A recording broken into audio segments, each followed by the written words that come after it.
Salve, salve, senhoras e senhores, sejam todos muito bem-vindos mais uma vez nesse canal, que é o canal do YouTube da nossa plataforma, que é a Manhattan, a maior plataforma de planejamento e de consultoria de casos clínicos em ortodontia do mundo, com mais de 7 mil casos já planejados, um intenso banco de dados para vocês.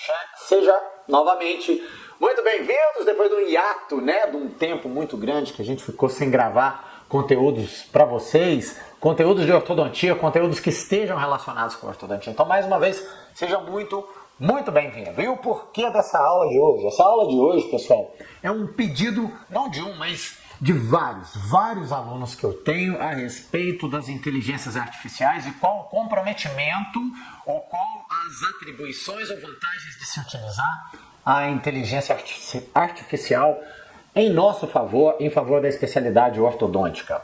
É um tema muito interessante, cheguei a fazer alguns cursos e não é a primeira vez que a gente conversa sobre isso, sobretudo lá no Manhattan, A gente vem conversando sobre inteligências artificiais desde 2019, então eu queria trazer alguma coisa que te servisse de alento, E uma conversa inicial, confesso que uma conversa inicial para que a gente comece a falar sobre esse novo universo e como que isso vai impactar, tanto negativamente quanto impactar positivamente na nossa vida clínica e na nossa prática ortodôntica, De antemão, queria te dizer que o ChatGPT e a ortodontia, que é o tema dessa aula de hoje, o ChatGPT, na verdade, não é um robô, não é o Arnold Schwarzenegger, não vai vir aqui matar todo mundo igual o Exterminador do Futuro, porém é um software, tá? É um software criado para otimizar a produtividade que a gente tem hoje no consultório. Você vai ver na prática alguns testes que a gente vai fazer com esse sistema para você ver se te serve hoje ou não. Eu acredito que sim, que hoje a gente já consegue fazer muitas coisas ou muitos textos, sobretudo aqueles que exigem de nós uma criatividade muito grande. Porém, algumas coisas que a gente imaginava que já fosse possível, como o planejamento criterioso de um caso clínico de ortodontia, ele ainda não consegue fazer com tanta exatidão. Então, sem mais delongas, espero que você goste do vídeo que a gente preparou para você, espero que você chame os amigos, espero que você curta o vídeo e contribua com o nosso canal, distribuindo para quem precisa ver um vídeo como esse, que está com medo do ChatGPT ou não sabe absolutamente nada sobre como esse sistema funciona e como que ele vai impactar na nossa vida. Muito bem.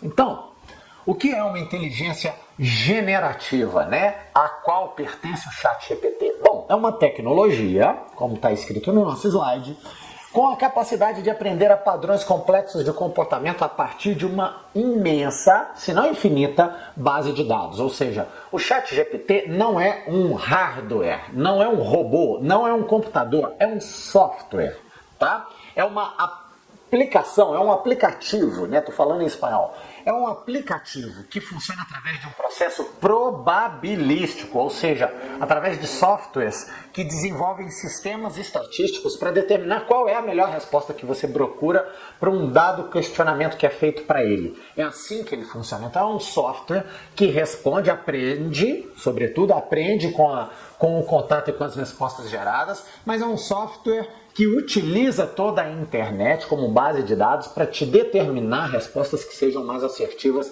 em relação às perguntas que você fizer.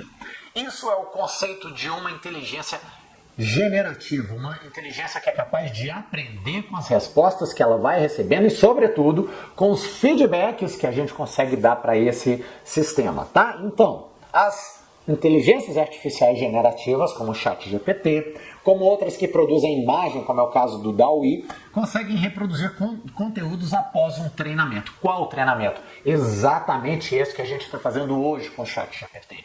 Imagine que você tem um aplicativo que tem uma fonte de dados infinita, que é toda a internet, ou quase toda a internet. Ele vai utilizar buscando um sistema estatístico aonde você provavelmente vai ter a melhor resposta e a partir do seu feedback ele aprende com você e cada vez mais ele vai se aprimorando cada vez mais nas respostas e nos conteúdos oferecidos. Esse é o famoso cerne do ChatGPT. Então veja bem, ele é um sistema e como as pessoas ainda têm medo, é bom a gente esclarecer que não é um sistema infalível, sobretudo quando a gente fala de erros, né? Ou seja, ela faz interpretações e dá muitas vezes respostas que sejam incompletas, muitas vezes rasas e muitas vezes erradas, inclusive equivocadas. E isso vai acontecer por exatamente tratar-se de um sistema probabilístico, ou seja, ele funciona através de probabilidades, através de softwares que determinam, através da estatística, determinam as melhores respostas baseadas naquele contexto e em respostas que já foram enviadas para o próprio software. Então deixa eu te dar um exemplo para que você consiga entender de uma forma mais interessante como é que isso pode acontecer. Vamos supor que você peça ao software ou treine o software dizendo para ele que existe um alfabeto, que é um alfabeto na língua portuguesa, e que você precise que ele preencha algumas lacunas de algumas letras que estão faltando. Então veja bem, eu vou lá e digo para o meu software, olha, num alfabeto da língua portuguesa, a primeira letra é a A segunda letra é a B, a terceira é a C. Qual é a quarta letra? ChatGPT. O que o chat vai fazer para mim? Através de uma busca em toda a internet, ele vai descobrir que a resposta mais provável para a minha pergunta, segundo todas as bases de dados, ou a maior parte das bases de dados, é que a próxima letra disponível será a letra D. Ele está certo? Bom, nesse caso ele está certo porque é um exemplo muito simplório. Mas imagine você que, dependendo da fonte que ele está buscando, eu peça para o ChatGPT qual é a próxima letra no alfabeto português depois da letra X. Ele pode me responder que é a letra Z, mas, segundo a fonte, ele pode responder que a letra próxima, a próxima letra, melhor dizendo, depois da letra X, é a letra Y, depois a letra W, depois a letra Z. Entende como ele não é exato, ele é probabilístico, entendeu? O fato dele ter essa probabilidade verificada através dos sistemas faz com que ele perca em acurácia. Embora seja muito grande a proximidade que ele vai te dar de respostas, ou seja, em torno de 95% de acurácia, existe ainda gaps de informação que ele não consegue te dar com tanta exatidão. Então, é um fantástico sistema, é um sistema que está em franca evolução, mas que eu acredito que ainda existe um longo caminho a percorrer para que a gente consiga respostas ainda mais fiéis e, sobretudo, respostas mais profundas, né? É um sistema que ele sabe de tudo, mas ele não é profundo em absolutamente nada. Talvez isso definiria muito melhor o tipo de resposta que ele vai nos dar. Mas, se tem algo que eu gostaria que você soubesse e que eu acho que é um ponto capital desse início da aula, é justamente você entender que trata-se de um software probabilístico. Ele funciona através de probabilidades. Tudo bem? Bom, dessa forma, eu separei para vocês algumas coisas que são muito boas e outras que não são tão boas assim do ChatGPT. Por exemplo, é um sistema, um lado muito bom dele, ele é muito imaginativo. Então, se você virar para o ChatGPT e pedir uma piada de ortodontistas, eu tenho certeza que ele vai te dar muito bem essa piada, porque ele tem uma capacidade de imaginação muito grande. E para tarefas que envolvem muita escrita, também eu acho que ele é excelente. E por que disso? Porque ele tem essa parte de escrita muito bem definida no seu sistema. Então ele é um excelente escritor, tá? Ele escreve relativamente ou suavemente muito bem textos de pequena complexidade. Por fim, é importante você saber que, por se tratar de um sistema em franca evolução, ele vai depender dos seus feedbacks. Ele melhora à medida que a gente consiga fazer feedbacks cada vez melhores. Então, talvez esses 3 pontos sejam os pontos mais importantes, falando especificamente das vantagens que compete ao ChatGPT hoje, onde que ele é muito bom, onde que você vai ter uma vantagem incrível para criar situações e roteiros e textos com esse sistema. Mas nem tudo são rosas e maravilhas nesse sistema. Dessa forma, o que eu acho que fica devendo ainda hoje no ChatGPT, e a gente vai tentar corroborar essas informações, sobretudo das desvantagens que a gente tem com esse sistema.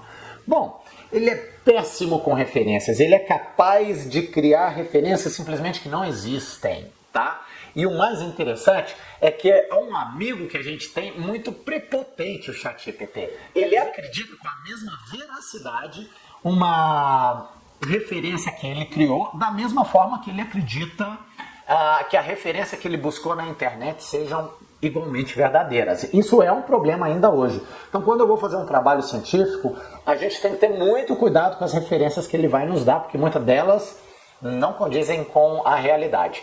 E, sobretudo, para mim, a maior desvantagem ainda hoje é que é um sistema vago. Claro que isso tem mudado e mudará com o passar dos anos, à medida que os textos e os prompts, né, que são as perguntas que a gente faz para o sistema, elas tornam-se cada vez mais profundas, a tendência é que as respostas acabem também ficando cada vez mais profundas. Mas hoje eu sinto uma falta de profundidade, né, de aprofundamento do tema muito grande com esse sistema. Então, ele sabe de tudo, mas não é especialista em área nenhuma. Isso aí a gente consegue comprovar muito bem nos dias de hoje. Então, é importante você saber que o ChatGPT é uma entre 60 inteligências artificiais que já estão em funcionamento. Então, ao contrário do que as pessoas falam, que devem proibir nas escolas e que as pessoas não deveriam utilizar de jeito nenhum porque está atrofiando o cérebro, que isso, que aquilo. Gente, eu sou completamente contra. Eu sou justamente da opinião contrária.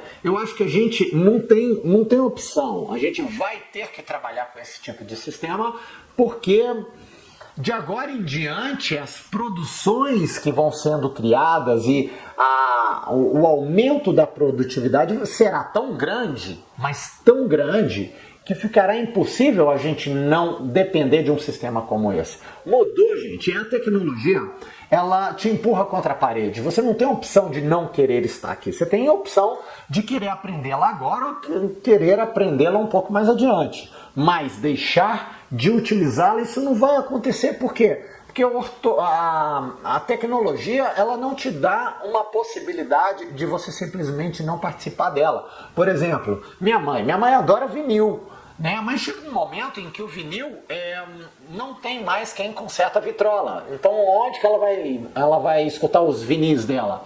Ela não tem uma loja especializada que venda vinil. Eu sei que ainda tem, mas é muito mais raro do que antigamente.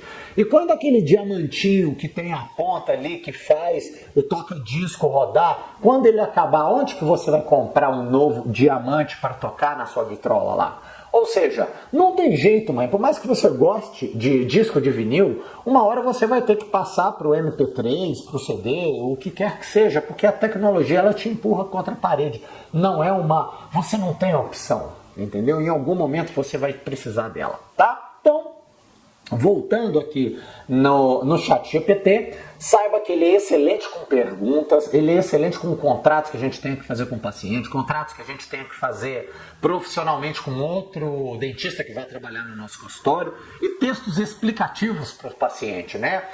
Recomendações de higienização, de troca de alinhadores, de uso de elásticos, para isso ele é fantástico.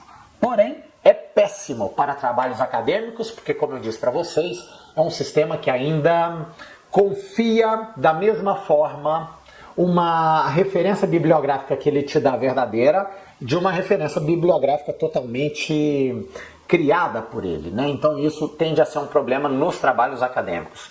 Tarefas que exigem competências matemáticas também. Então suponha, por exemplo, que você tem uma planilha com alguns dados ali que você quer interpretá-las para tomar uma atitude decisiva lá no seu consultório. Você vai notar que o sistema, que o ChatGPT ainda é muito ruim, né, com esses cálculos matemáticos e, sobretudo, com essa interpretação matemática. É um ponto que eu acho que ele tem que melhorar bastante. E para os plagiadores de plantão, os alunos que querem copiar uma parte ou outra de algum trabalho científico ou facilitar de alguma maneira ilícita a escrita da sua monografia, da sua tese, da sua dissertação, saiba que o ChatGPT é excelente verificador de plágios. Então tome muito cuidado em relação a isso, porque se você ainda não está usando o ChatGPT para conferir as referências bibliográficas, saiba que o seu avaliador o fará. Não a referência em si, porque eu já te disse que ele é ruim com isso.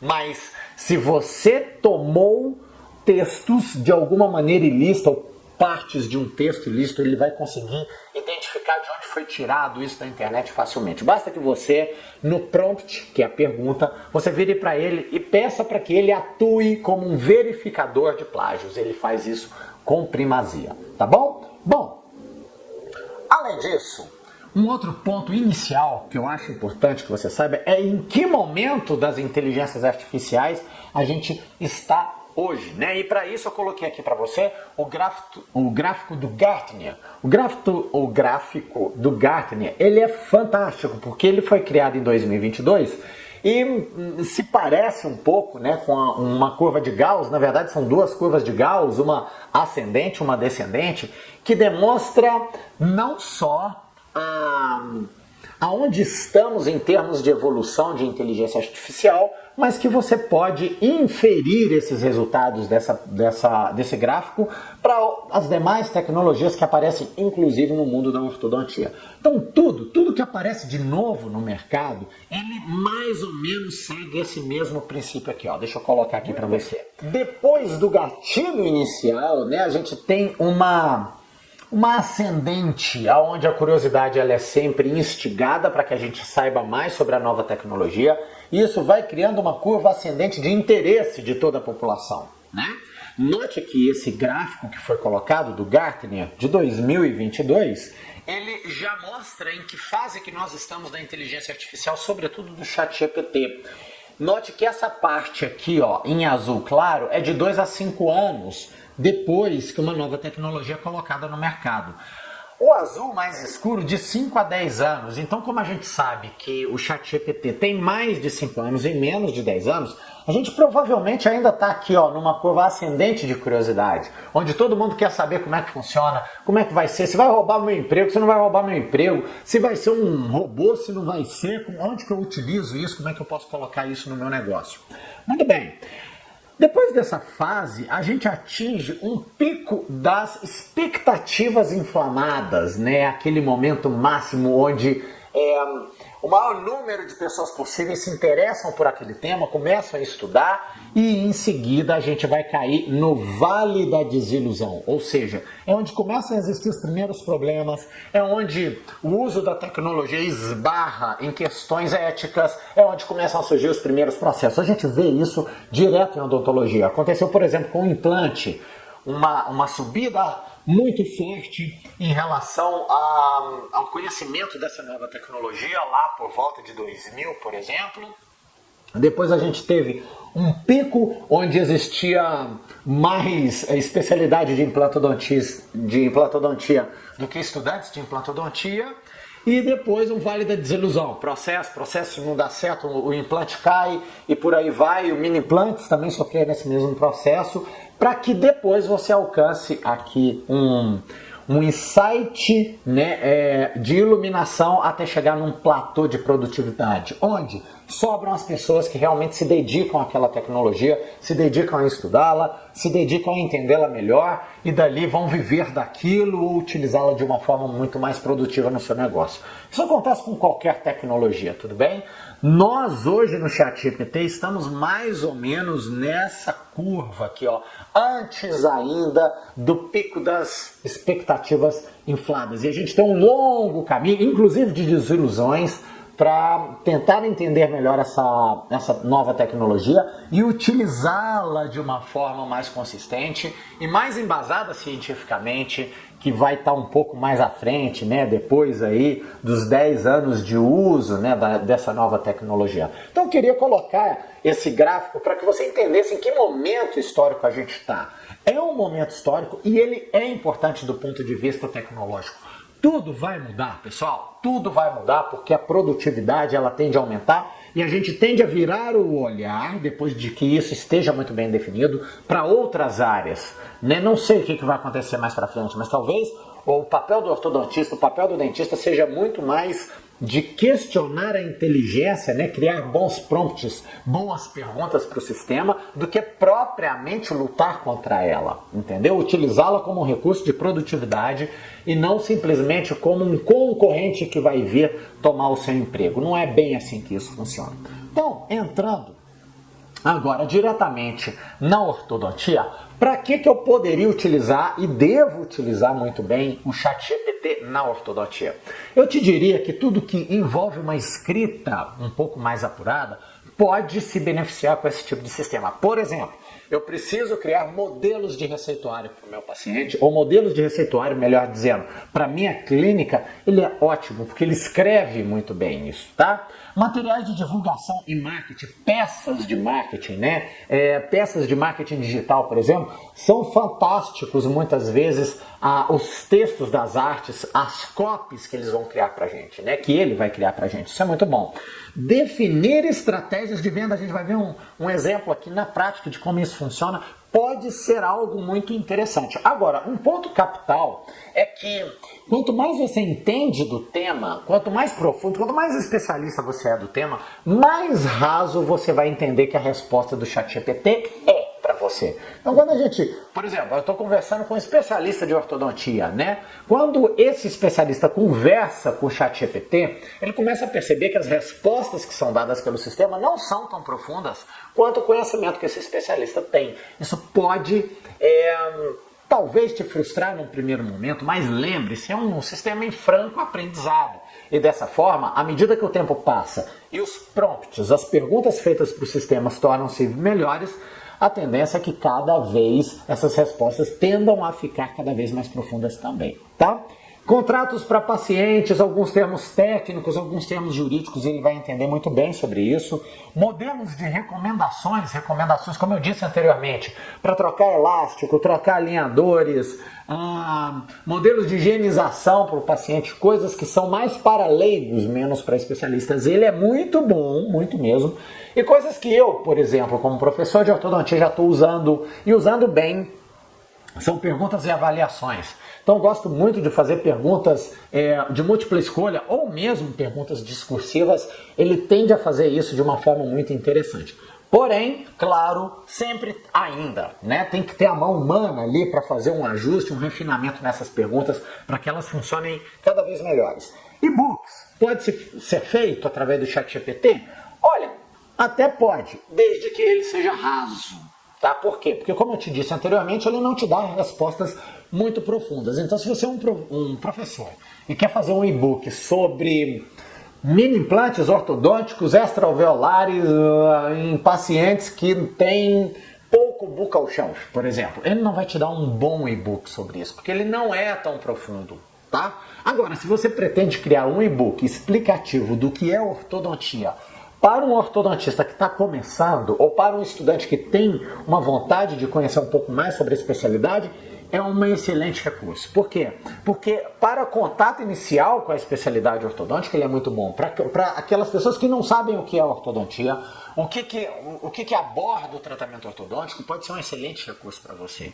Ele só não vai te dar informações mais detalhadas ou mais aprofundadas. Então, protocolos que são mais simples, tá ok. E-books para pacientes, para explicar algum conceito ortodôntico que você não conseguiu na sua consulta, excelente. E para que ele não é bom? Ele não vai ser bom para estudar ortodontia de uma forma mais aprofundada. Não, eu preciso conhecer esse tema a fundo. Eu preciso entender um pouco mais de cefalometria, interpretar os dados cefalométricos. Não, esqueça. É melhor que você pegue um livro. Ele não tem essa resposta profunda para te dar. Escrever artigos científicos, monografias ou e-books elaborados também não é um bom recurso. Por que não? Porque, como eu disse a vocês, ele tem uma dificuldade ainda com referências bibliográficas e tem uma dificuldade sobre a hierarquia dos tópicos, o que é mais importante, o que é menos importante. Você vai notar que o sistema ele tem um pouco de dificuldade em relação a isso também. Criar ou consultar protocolos de tratamentos elaborados e, infelizmente, ainda hoje, a gente não consegue fazer com primazia o planejamento de casos clínicos de uma forma mais elaborada. A gente está desenvolvendo novas tecnologias para isso lá no Manhattan, mas ainda a gente não chegou nesse grau de acurácia que o sistema precisa e de precisão para determinar o que fazer por esse caso clínico, o que não fazer por ele.